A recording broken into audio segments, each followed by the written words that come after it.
The Battle of Điện Biên Phủ, March 13 to May 7, 1954, was the decisive Vietnamese victory that brought an end to French colonial rule in Vietnam. After the battle, the country was partitioned into North and South Vietnam, creating the political framework for continued conflict and ultimately the Vietnam War. The 70th anniversary of the end of the Battle of Điện Biên Phủ is today, 7 May, and so we decided here on Ulysses Files to mark this significant day with a short summary of the battle.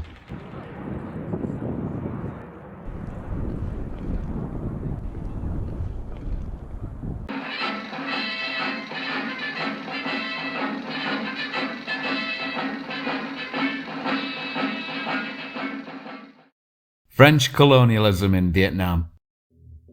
French colonial ambitions in Southeast Asia began in 1858. By 1884, Vietnam, Laos and Cambodia had become a French colony known as French Indochina. After World War II, France tried to regain its control over the region. It sent its military to restore colonial rule. The Viet Minh, a communist-based movement, headed by nationalist leader Ho Chi Minh, fiercely opposed the French, seeking independence at last for Vietnam. The First Indochina War.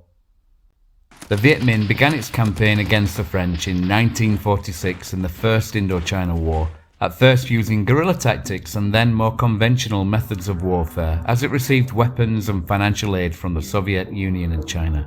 In a defining moment in November 1953, in Operation Castor, thousands of French paratroopers jumped into the Điện Biên Phủ Valley in the mountainous far northwest region of Vietnam near the Laotian border. Taking possession of the small airstrip there, they soon created a chain of fortified garrisons on a 40-mile perimeter around the airstrip. The French ferried in more than 15,000 troops, commanded by General Henri-Eugène Navarre.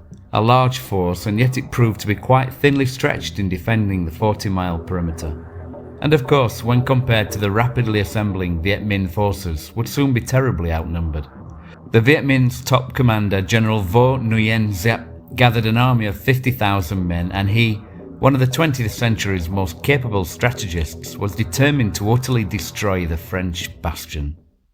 French aims in its daring operation at Điện Biên Phủ were to first create a base from where it could attack and cripple the supply lines into Laos that supported the growing insurgency in the country.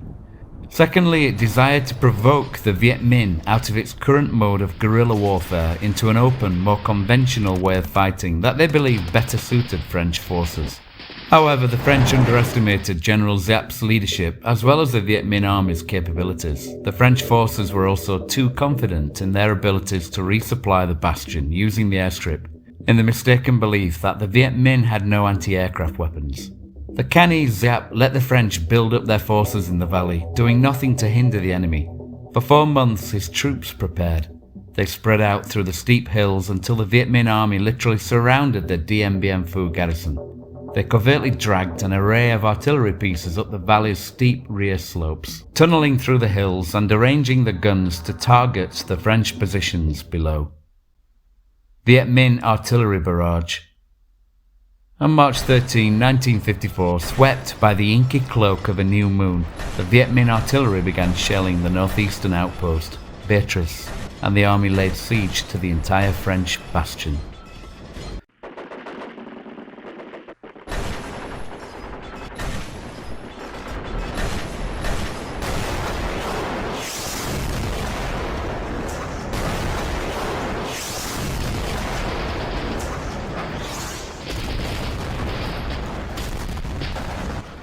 The Viet Minh's 312th Division then launched an assault with its 141st and 209th Infantry Regiments, using sappers to breach the French obstacles.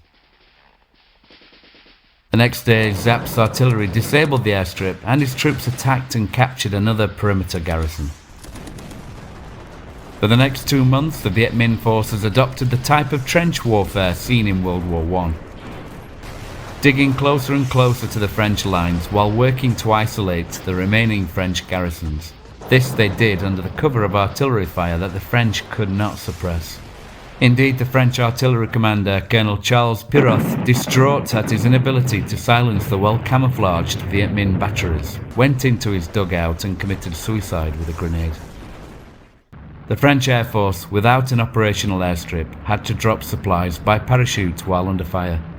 It lost 62 aircraft during the battle, a further 167 were damaged.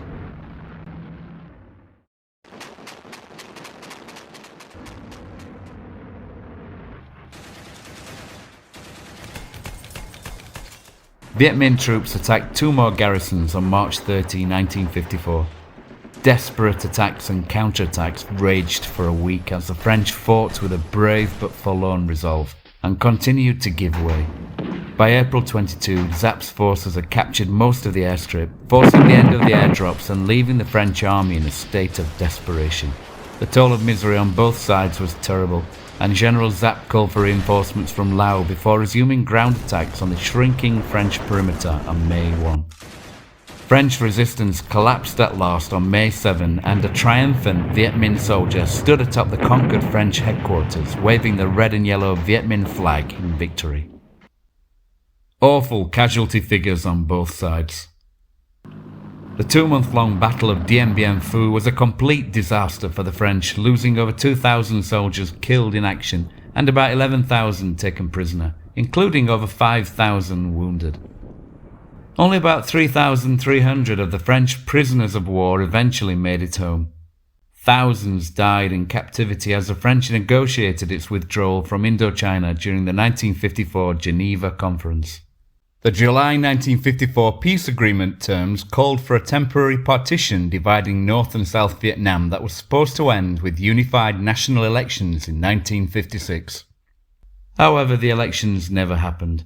Instead, two distinct states emerged, with Communist North Vietnam supported by the USSR and China, and South Vietnam supported by the United States. Outside of Indochina, the political significance of the battle was far-reaching, as news of the French defeat rapidly spread throughout the remainder of its colonies.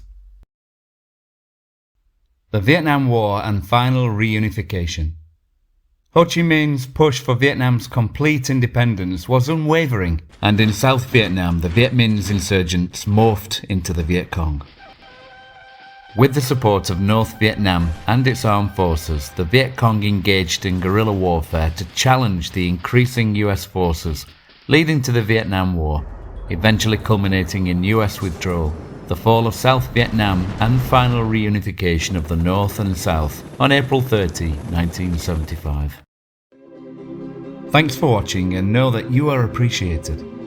See you next time.